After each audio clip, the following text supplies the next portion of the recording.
Thank you, Dwayne. It does a beautiful job each and every week, and we're looking forward to Dwayne will be giving us another concert this summer coming up as we come to July 4th week, and that will be on Wednesday, July the 1st. But thank you, Dwayne, for that beautiful job this morning. When you were growing up, did you ever play the game Twister? Do you remember that game where you put that mat on the ground and it had different colored circles? Now you're looking at me, certainly somebody played that game. Remember, I'm not the only one. But then you spun it around, and whatever color it get, you'd have to put, one foot on. The next time you'd have to be able to try to reach the other spot. And it was made to kind of get you all contorted and see who could be the last one standing. Well, I usually was pretty good at falling. But sometimes in life, just like the game of Twister, we get twisted up too. It's easy to get twisted in life. Rebellion equals freedom. Maybe we didn't say it like that when we were 12 or 13 growing up, but it might have very well been the premise that we stood upon, that the only way to be free was to rebel. Do you remember, and some of you maybe have your parents here this morning, Kathy, you're sitting next to your daughter. Do you remember when you were growing up any of the rules that you thought your mom and dad had that were just crazy? And you thought, I can't believe that this is actually a rule. Well, I went back this week and was reading some of the different rules that some parents had. One set of parents thought, you know what, Sunday afternoons, we enjoy our quiet, so they told the kids that they weren't allowed to watch television from 6 a.m. to 6 p.m. One other family had the rule that, the kids would complain, especially when they got into high school all week about, having to eat what their mom and dad fixed. So they took care of it. They settled it. They said, it's no problem. They said, one day a week, you will fix us dinner, and we won't whine at what you fix and eat, and then you won't whine when we fix the other 6 days. Did you ever have parents when you came in and you got down on the couch and you started laying down? They said, now listen, it's not to lay down. If you're tired, you need to go to bed. One family decided the way to handle problems was to color code everything for the kids. One kid, everything was red, that was his. Another one was blue. If it was a girl, maybe it was pink, but they color coded it. But one of my favorites was, there were some kids, have you ever had kids, you raised them, they wanted a dog, but you just weren't there yet, you already had that dog? So one parents came up and they were pretty creative in what they said. They said, well, you know what, I'm sorry. The people on both sides of them, the neighbors on both sides of them had a dog. And they said, I'm sorry, but you're only allowed to have a dog every other house. And another parent said to their kids, they said, listen, they said, if you are really good, we will let you skip school on Saturday and Sunday. I wonder how long it took for them to figure that one out. But I think we all experienced different rules, different things that we're going through life, and we thought, oh man, I don't know about this, and I don't really see the purpose in that. And sometimes we get with rules, and we thought, the only way I'm going to be free is if I rebel against the rules that are set. Well, today in life, just as we're growing up, we learn as we get older to become more sophisticated. And we realize hopefully we learn that rebelling against the rules is not going to bring us freedom, because we look at our prisons who are full of people who have abused the law and now in prison, so we understand that. But it's easy to get things twisted in life. It's easy to get things twisted in this world. And sometimes it leaves us with the idea of, what am I to think about what's going on? Have you done that lately? You all kind of thought, what am I to think about what's going on? This morning, what I want to talk to you about is a subject that God speaks on in the Bible. This isn't political, this is biblical.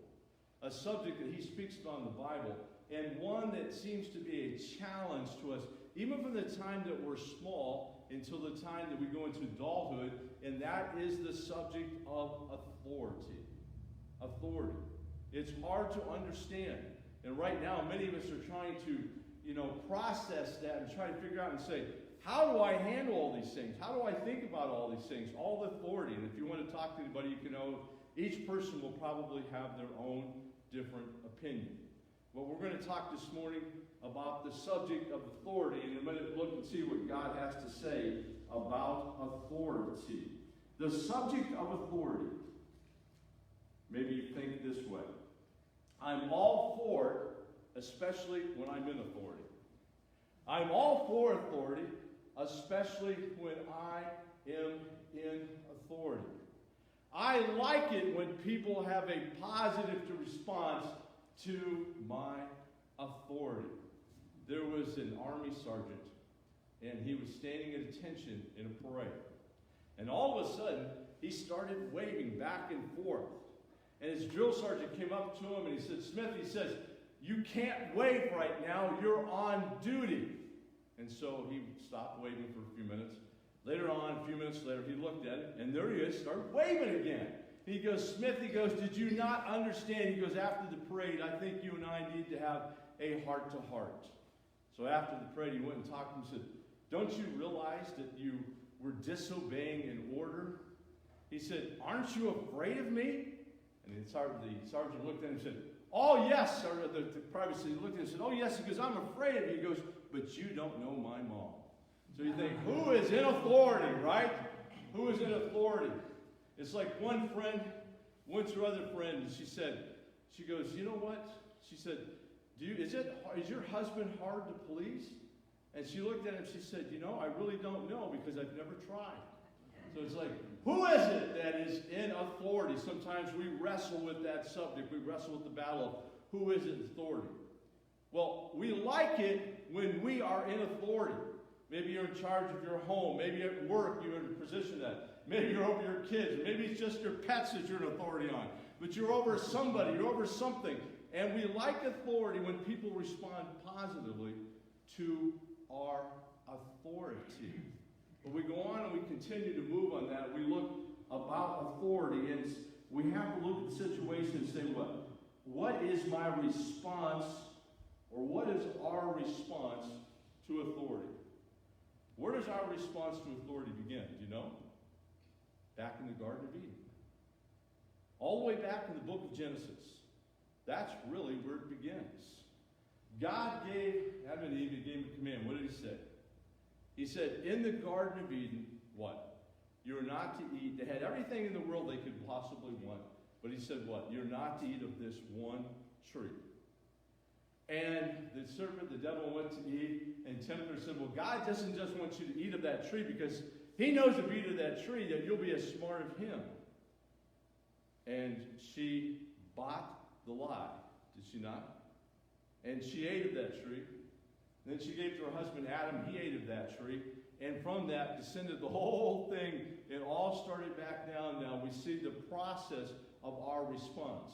How do most of us, from the time that we are small, from the time that we're growing up, how do we handle authority? How do we understand it? Where does it stem back from? Normally, here's what happens.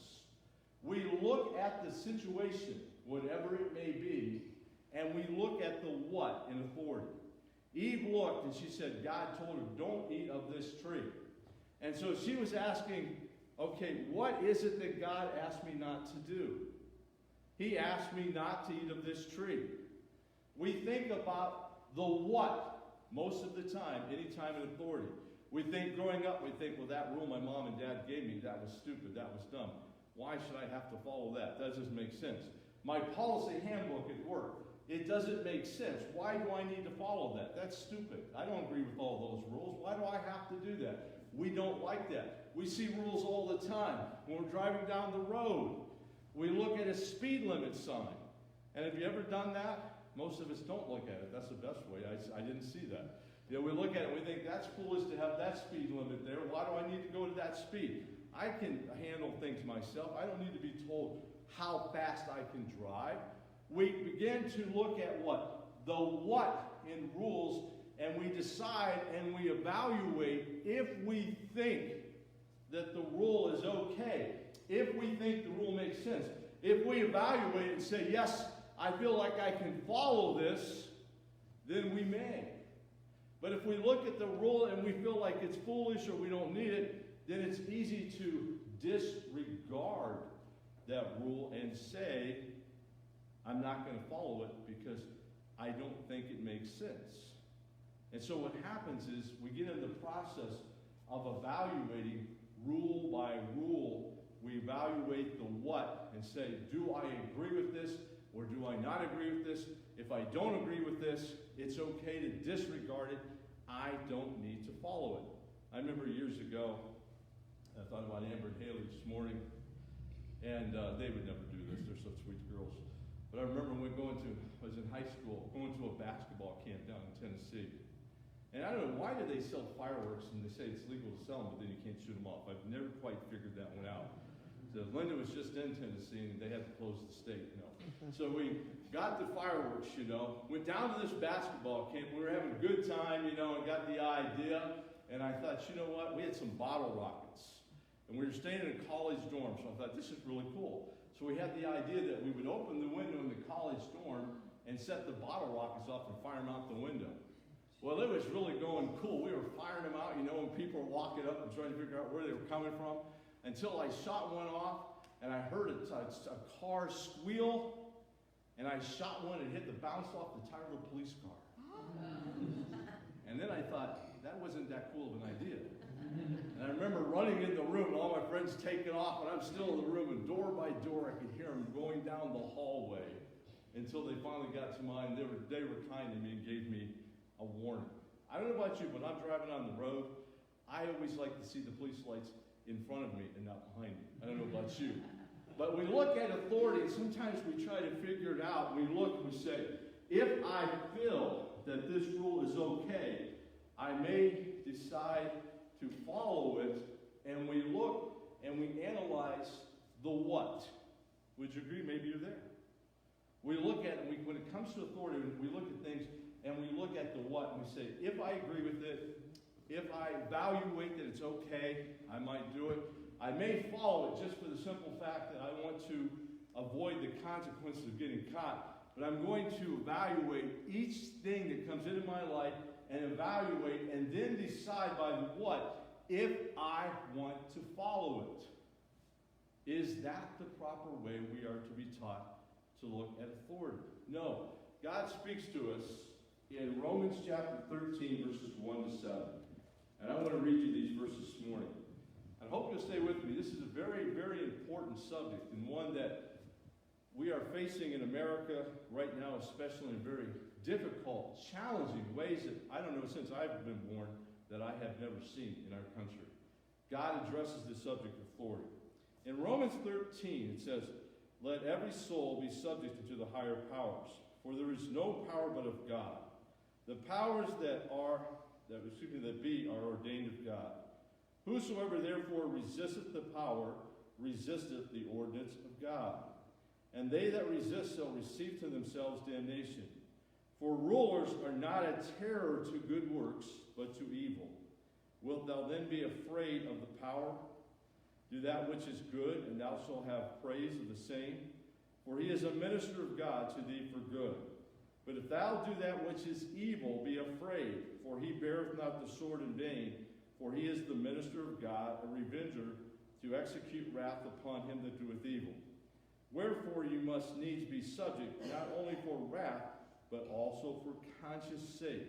For this cause pay ye tribute also, for they are God's ministers, attending continually upon this very thing.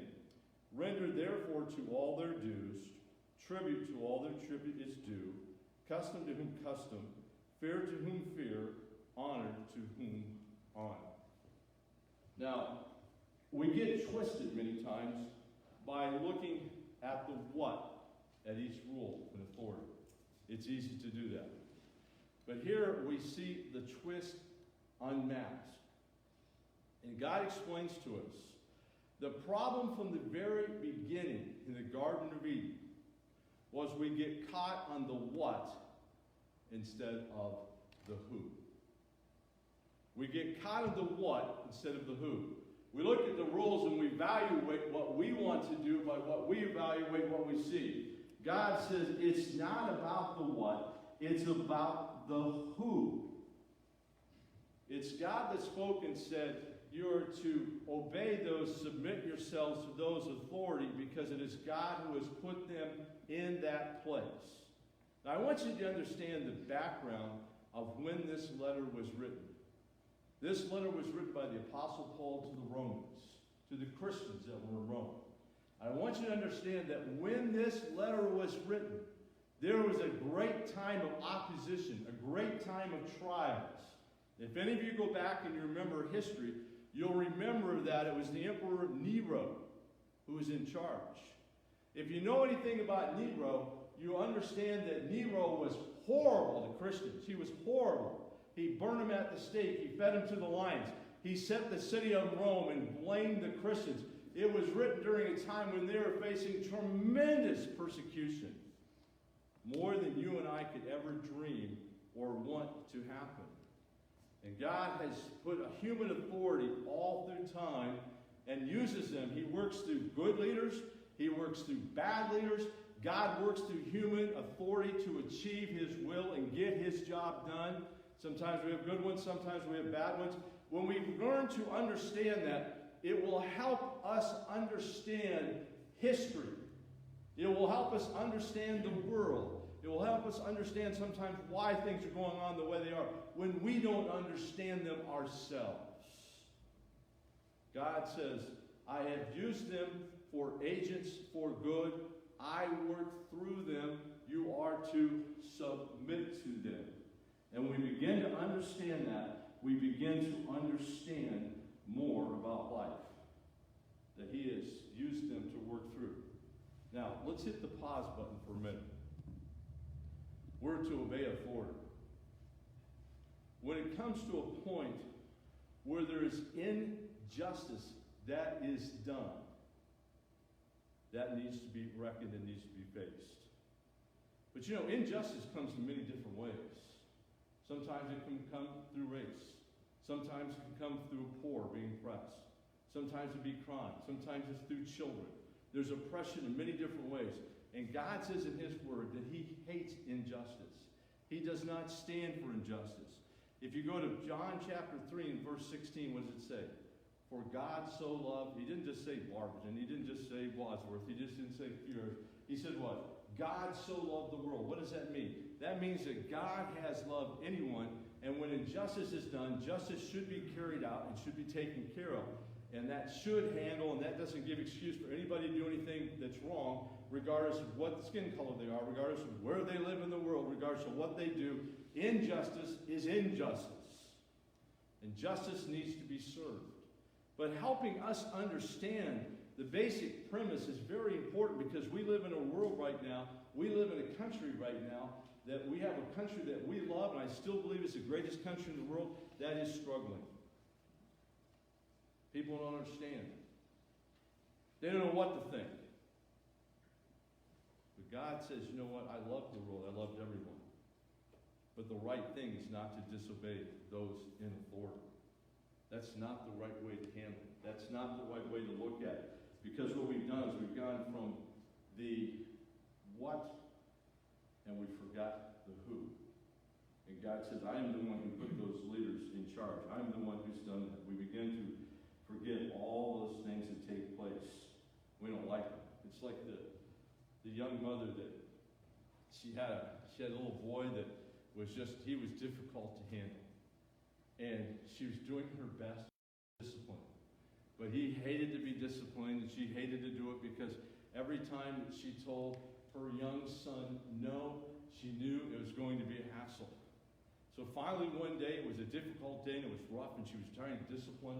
And she went in and she just flung up her hands in the air. And she said, you know what his name was? She goes, Billy! She goes, you can do whatever you want. Now let me try to see you disobey that. You see, sometimes we look at the what? We look at the what instead of looking at the who said this. Who's in charge? Who's in control? Do you remember being told things? Maybe you told your brother and sister they had to do it. And what was the question they said? Who said that? Who said that? Did mom say that? Did dad say that? Who said that? We go through life the same way. It's just as we get older, we get more sophisticated. We learn how to hide it. We learn how to turn it. We learn how to twist it. And God's still saying, it never changed. It's not about the what. It's not about evaluating everything, that, whether or not you like it or not. It's not about the what. It's about the who. It's about who said it. And when God says something, I need to listen. I need to obey. It's not about the what anymore. It's about what is God telling me to do. And we live in a world and live in a country that is struggling to understand that concept. It's the who. Who said it?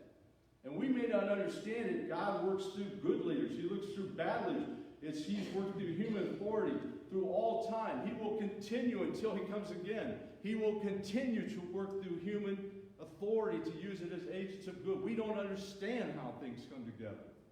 Now, you look back in history. Do we understand all the history? No, but that's how we got to where we are at today. And he says, we go on and he says, as you look at that about the who, he says, we have to understand that when I continually disobey my leaders, I continually disobey my parents, if I have a job, I continually disobey my bosses, because it is God who has put them in authority. What I am basically doing is I'm looking at him and I'm saying, God, I don't believe in you. I don't believe in what you've set up. I don't believe in your scepter. I don't believe in your authority. We're basically waving our hands to him and saying, God, I don't agree with you. You see, he also tells us in this passage that obedience brings with it a clean conscience. He said when you obey that what you're supposed to do, that it brings a clear conscience when you follow the leaders that you can live with, that you become a good example. Now, do I agree with every decision that's being made today by leadership? No, probably not. Do you agree with every decision that's being made today by our leaders? Maybe not. It doesn't make a difference. See, we are allowed to have our own opinions. That's what's so beautiful about being a person. You can have your opinions, I can have my opinions. We have the right to protest. We have the right to say I disagree. We have this right to say I don't agree with this. We have the right to say I don't want to follow this. We have all those rights, and there's nothing wrong with sharing those rights. But when it comes to the point when we break the law, now we've crossed the line. We've crossed the line. Because it's no longer a protest and disagreeing. Now it's taking violence and taking actions. And he says, when you look at that, you have to understand that God is not the author. God loved the entire world. He says, obedience is learning how to disagree and yet not to follow against the chain. Aaron Schuster, I don't know if you ever heard his name, but he wrote a song. And the opening of the song said, I am not skilled to understand what God has willed, what God has planned. I am not skilled to understand what God has willed and what God has planned, and neither are you. You know, when we rebel against God, we put ourselves in a dangerous position. If you go back quite a period of time, on December 25th, it was 2008, I believe. No, 2008, excuse me. If you go back to December 25th, and you go back 1908, there was a city, Messina, Sicily. Messina, Sicily was known as a town who hated God, who thought it was a joke, who would not trust in him. On December 25th, they put in the newspaper, 1908, they put a full-page ad daring God, saying, if you are really there, send a quake against our city. If you don't believe me, look it up. 3 days later, December 28th, 2008, Messina, Sicily was devastated by an earthquake in the surrounding area, and they were destroyed. 84,000 people lost their lives. 84,000. Because they were in total defiance of God.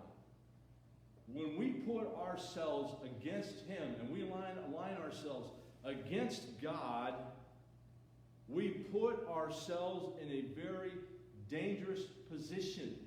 It's not political. It's biblical. It's not about, I like you, you like me, I like them, I like her. It's not about that.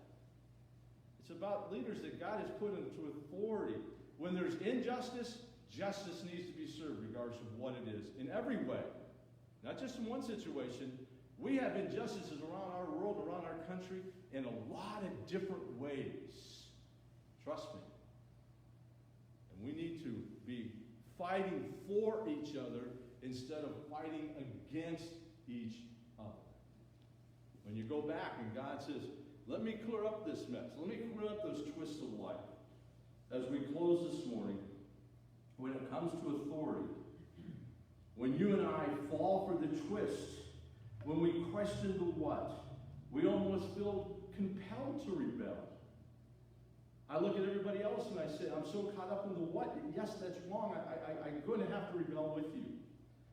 When we fall for the twist. But we'll find that that will not bring us lasting freedom. But Christ has called us to obey. And through time, God has continued to work through human authority will continue to until He returns. But what you and I have to remember, if you forget everything else this morning, get this.